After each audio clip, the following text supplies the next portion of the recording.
There is a scene near the beginning of the Gospel of Matthew that most people who have heard it since childhood have never stopped to examine carefully. 3 wise men travel from the east following a star. They arrive at a stable in Bethlehem. They open their cases and present their gifts: gold, frankincense, and myrrh. Gold makes immediate sense as a gift for a king. It is wealth. It is status. It is the universal currency of the ancient world. But frankincense and myrrh. Why would wise men described as learned and powerful, bring resins from trees as gifts at one of the most significant moments in their tradition? The answer, when you look at what those resins actually were in the ancient world, changes the way the scene reads entirely. Frankincense and myrrh were not perfumes in any casual modern sense. They were 2 of the most valuable, most carefully transported, and most medicinally significant substances. In the ancient Near East, they were carried on caravan routes that spanned thousands of miles, traded at prices that made them comparable to gold by weight, and used in temples, in medicine, in burial rites, and in the daily health practices of every major civilization from Egypt to Persia to Rome. They were brought to a newborn not merely as fragrant offerings, but as the most potent materials in the ancient pharmacopoeia. Perhaps the wise men were wise in ways that most of us have not been taught to see. The Bible is not a medical manual, but it preserves the trace of a culture in which plants, resins, and oils were used for purification, for healing, for burial, for anointing, and for daily survival. The plants that appear in its pages were the medicines of a real civilization, used by real people for real conditions, over centuries of accumulated practical knowledge that was tested in every household, every sick room, every wound, dressing, every preparation of the dead. And when modern pharmacology has examined those plants with the tools of the 21st century, it has found, repeatedly, that the people who reached for them knew something worth knowing. This is not a coincidence that demands no explanation. It is a pattern. The same pattern that appears in the history of rosemary and lavender, in the healing herbs of the ancient world, in the medical traditions of China and India and Mesopotamia, that human beings, paying careful attention to the natural world over long enough, periods of time, arrive at conclusions about what specific plants do to the human body that are substantially correct, even when the theoretical framework in which those conclusions are embedded is entirely different from the one that modern science would use to describe the same effects. The biblical plants are a particularly striking instance of this pattern because the framework in which the knowledge was preserved was explicitly theological. These plants were not retained in a medical text. They were retained in a sacred text, in the stories of a people's encounter with the divine, in the rituals that structured their communal life, in the prayers and prophecies and love poetry that expressed what they most deeply believed and most urgently felt. And yet, embedded in all of that theology, the pharmacological knowledge survived intact. This is the history of the biblical healing plants, and it begins with the gift that the wise men carried across the desert. Frankincense comes from the boswellia tree, a species that grows in the rocky, arid soils of the Arabian Peninsula, the Horn of Africa, and parts of India. The tree produces a resin, a hardened gum that seeps from cuts in the bark, which, when dried and burned, releases the distinctive fragrance that has been associated with sacred space across a dozen religious traditions for at least 4,000 years. In the ancient Near East, frankincense was burned in temples dedicated to nearly every major deity. It was used in Egyptian ritual and medicine. It appears in the Mosaic Law, in Exodus and Leviticus, as a required component of the grain offering presented at the tabernacle. It burned continuously in the temple in Jerusalem. Solomon imported it from Arabia and Africa as part of the trade networks his kingdom maintained. Its smoke rising in a pillar was understood as carrying prayer upward as a medium of communication between the human and the divine. But frankincense was also medicine. The resin contains a class of compounds called boswellic acids, which have been the subject of extensive pharmacological research over the last several decades. The primary mechanism identified is the inhibition of an enzyme called 5-lipoxygen, which plays a central role in the production of leukotrienes, inflammatory molecules that contribute to joint pain, swelling, and tissue damage. In conditions like arthritis and asthma. The clinical evidence for frankincense's anti-inflammatory effects is most robust in the area of joint health. A 2020 systematic review and meta-analysis of 7 randomized controlled trials involving 545 patients total found that boswellia extracts significantly reduced pain and stiffness while improving joint function in people with osteoarthritis. The researchers noted a favorable safety profile compared to conventional anti-inflammatory medications, which are associated with significant gastrointestinal side effects at doses required for sustained use. Clinical studies have also examined boswellia's potential in asthma and inflammatory bowel conditions, with some promising results, though that evidence remains more limited and the picture is still being filled in by ongoing research. The priests who burned frankincense in the temple were not, as far as we know, thinking about they were operating within a theological framework in which the sacred smoke carried prayer and maintained the presence of God in the holy place. But the communities that used frankincense daily, in medicine as well as in worship, had accumulated, through centuries of observation, a practical understanding that this resin had effects on the body relevant to pain and inflammation. The two uses, the sacred and the medicinal, were not separate categories in that world. They were aspects of the same relationship between the human community and the natural world it inhabited. Myrrh arrived with frankincense in the hands of the wise men, and it travels through the biblical text in ways that reveal how central it was to every significant threshold of ancient life. In Exodus, myrrh is the primary ingredient of the sacred anointing oil that Moses is commanded to prepare, the oil used to consecrate the tabernacle, the Ark of the Covenant, and Aaron and his sons as priests. The recipe is specific: 500 shekels of liquid myrrh, combined with cinnamon, calamas, and cassia, mixed with olive oil to make a holy anointing oil unlike any other. In Esther, the young women brought to the Persian court of Ahasuerus undergo 12 months of beauty preparation, the first 6 months with oil of myrrh. In Proverbs, myrrh appears in the imagery of perfumed chambers. In the Song of Solomon, it appears multiple times in the imagery of love and longing. A beloved described as a bundle of myrrh, a mountain of myrrh, fingers that drip with liquid myrrh, and in the Gospel of John, at the end of everything, Nicodemus brings a mixture of myrrh and aloes, 100 pounds of it, to prepare the body of Jesus for burial. The range of these uses is not incidental. Myrrh was present at every significant threshold of human experience in the ancient Near East because it was genuinely useful at all of them. It was aromatic, so it served in ritual and impersonal preparation. It was preservative, so it served in burial. It was considered to have healing properties, so it served as medicine and as component of anointing oils used for the sick. Modern pharmacological research on Comifera species, the genus that produces myrrh, has identified compounds with antimicrobial, anti-inflammatory, antioxidant, and analgesic activity in laboratory and animal studies. The evidence is largely preclinical rather than large-scale clinical trials, but it provides a biochemical basis for uses that the ancient world discovered empirically. A resin that protects against microbial growth and reduces inflammation would be functionally useful for wound treatment, for preservation of the dead, and for the skin preparations used to maintain health and appearance in a world without pharmaceutical alternatives. The people using myrrh across these different contexts had no knowledge of its molecular composition. They had knowledge of what it did, acquired through observation and transmitted through the specific cultural practices,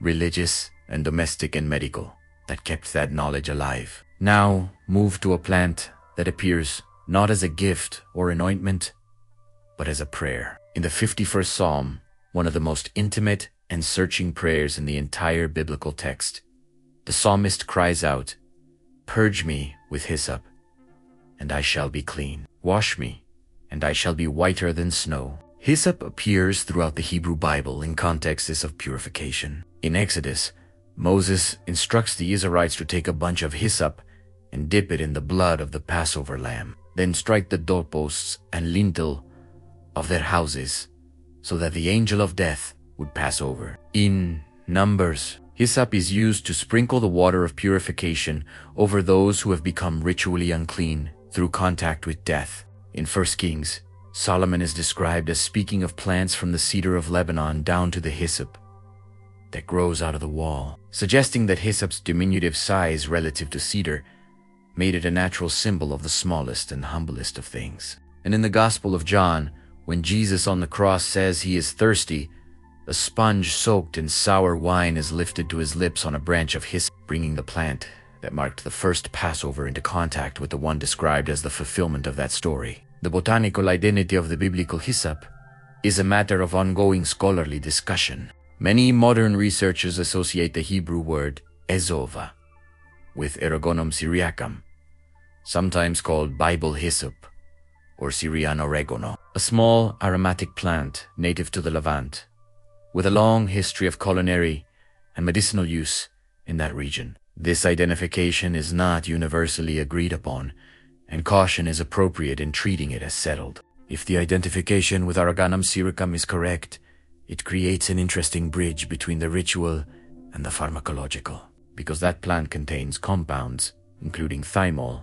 and carvacrol, with documented antimicrobial and antioxidant activity in laboratory research. A plant used in purification rites that also happens to have antimicrobial properties is not a coincidence that demands no explanation. But the primary force of hyssop in the biblical text is not medical. It is symbolic. The psalmist, reaching for hyssop as an image of cleansing, is reaching for something that the entire community around him understood as the appropriate instrument of purification, something small, fragrant, and associated through generations of ritual use with the removal of what is wrong. Whether the ritual had effects that we would recognize as hygienic is a secondary question. The primary question is what it tells us about a culture in which the same plant could be pressed into service simultaneously as a religious symbol, a ritual instrument, and a household remedy, and no one would have found that combination unusual. The sharp separation between the sacred and the medicinal that modern culture assumes as a baseline did not exist in the world of the biblical text. A plant was not either symbolic or useful. It was both, and the two dimensions reinforced rather than contradicted each other. This is perhaps nowhere more visible than in the case of the balm of Gilead. In Jeremiah chapter 8, the prophet is expressing anguish over the suffering of his people, and he asks a question that has echoed through the subsequent centuries of the Jewish and Christian traditions. Is there no balm in Gilead? Is there no physician there? The balm of Gilead was a resinous substance produced in the region east of the Jordan River, associated in ancient sources with extraordinary medicinal properties. It was expensive enough that it appears in Genesis as a luxury trade good, carried by Ishmaelite traders from Gilead to Egypt, alongside spices and myrrh. The brothers of Joseph used balm as part of a gift to the governor of Egypt, which tells us that it was considered valuable enough to present at the highest levels of political diplomacy. Jeremiah mentions it multiple times as a substance associated with healing wounds and restoring health. Ezekiel includes it among the prestigious trade goods moving through the ancient world's commercial networks. The word Jeremiah uses, sori in Hebrew, refers to a resin or gum with healing properties, specifically associated with the Gilead region. What exact plant produced it is a matter of ongoing scholarly debate. Some researchers have proposed connections to various species of the Comifera family, the same genus that produces myrrh. Others have suggested different candidates, including species no longer commercially available or possibly extinct in their original form. The plant associated with the biblical balm may have been lost to cultivation, or it may have been a regional variety that the disruptions of ancient history removed from the available pharmacopoeia. What is clear from the ancient sources is that the balm was understood as one of the most effective remedies for wounds available in the ancient Near East, and that its availability in Gilead was considered one of that region's most significant assets. Gilead was considered one of that. It was an expression of grief. The greatest healing substance available to us is there. The physician who knows how to use it is there, and still the wound does not heal. The image only works if the audience knows that balm and physician together represent the best available medical care, and that even the best available care has its limits. Move now to a scene in the second book of Kings that is easy to pass over, but that rewards close attention. King Hezekiah of Judah falls gravely ill with a condition the Hebrew text describes as a shin, a word translated variably as boil ulcer, or severe skin lesion. The prophet Isaiah visits him and delivers a message that Hezekiah interprets as a death sentence. Hezekiah turns his face to the wall and prays, weeping, and then Isaiah returns with a second message. God has heard the prayer, and Hezekiah will recover. And then comes the instruction. Let them take a cake of figs and apply it to the boil, and he shall recover. This is one of the most practically specific medical instructions in the entire Hebrew Bible. Not a prayer by itself. Not a ritual, a pultis. Pultis, a direct application of plant material to the site of the condition. The prophet, who has just delivered a theological message about divine intervention, then delivers a botanical prescription, and the text presents both as part of the same response. The fig tree, ficus, caraca, appears throughout the biblical narrative as a symbol of peace, prosperity, and the covenant land. To sit under one's own vine and fig tree was the image of security and flourishing in an undisturbed life. But it is also a plant with medicinal properties that have been recognized across the ancient Near East for thousands of years. Fig preparations contain compounds, including a proteolytic enzyme with documented antimicrobial properties, as well as polyphenols and furicoumarins with antioxidant and anti-inflammatory activity. The application of fig material to skin lesions and wounds appears in ancient medical traditions from Egypt and Mesopotamia, which is consistent with what Isaiah prescribes in the Hezekiah account. The scene combines faith and practical medicine without apparent tension between them. The healing is attributed to divine response to prayer. The instrument of that healing is a plant applied directly to the wound. Hezekiah's recovery follows both. The text does not ask the reader to choose between them. This integration is characteristic of the biblical text's relationship to healing plants more broadly. The world of the Bible is not one in which the physical and the spiritual are separate categories that occasionally intersect. It is one in which the same creator who formed the human body also made the plants, and the plants contain what the body needs. The garden and the temple are not distinct locations in that world. They are expressions of the same ordered abundance offered to the same creature who inhabits both. What the people of the biblical world did not have was the vocabulary of molecular biology, the instruments of laboratory analysis, or the methods of the randomized controlled trial. What they had was time, attention, and the accumulated wisdom of generations of careful observation about which plants did what to the human body under which conditions.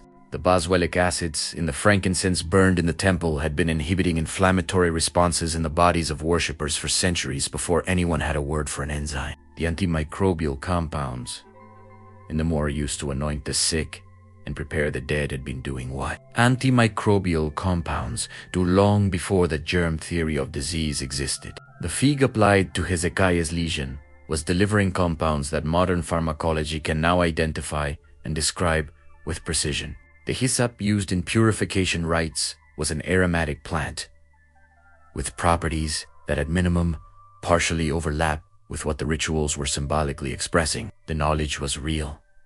The vocabulary was different. The framework was theological rather than biochemical, but the observation that certain plants reliably did certain things to the human body was the same observation that underlies modern pharmacognosy, arrived at through a different method and transmitted through a different set of institutions. Ones that happen to be temples and households and oral traditions rather than universities and journals. What the biblical text preserves is not a medical manual, but the trace of a culture that had not yet separated the garden from the temple, the physician from the priest, the remedy from the ritual. A culture in which the fig and the frankincense and the hyssop were simultaneously ordinary things found in gardens and markets and simultaneously sacred things woven into the most significant moments of the community's life. The biblical garden in this reading is an image of a creation in which food, medicine, fragrance, and the sacred had not yet been divided into separate categories, where what grew could heal, where paying attention to what the earth offered was understood as a form of listening to something larger than the immediate problem, where the healer and the worshipper were often the same person reaching for the same plant for reasons that were simultaneously practical and holy. Modern science has confirmed the pharmacological reality behind many of these ancient practices, compound by compound, trial by trial.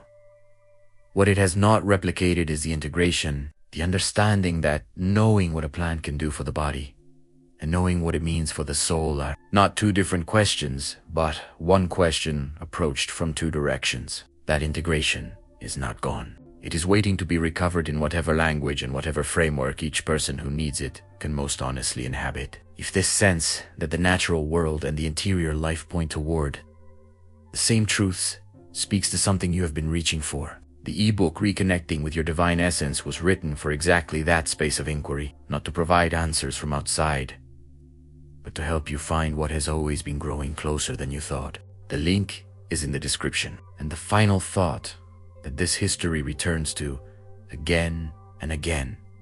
In the ancient world, the same hands that tended the garden also dressed a wound, also prepared a burial, also offered incense. On the altar, the plants moved between all of those roles without anyone finding the movements strange. That separation came later, along with everything it gained. It also left something behind. The question worth sitting with is whether, now that we have the science to confirm what the ancient healers observed, we also have the wisdom to remember what they understood about why it mattered.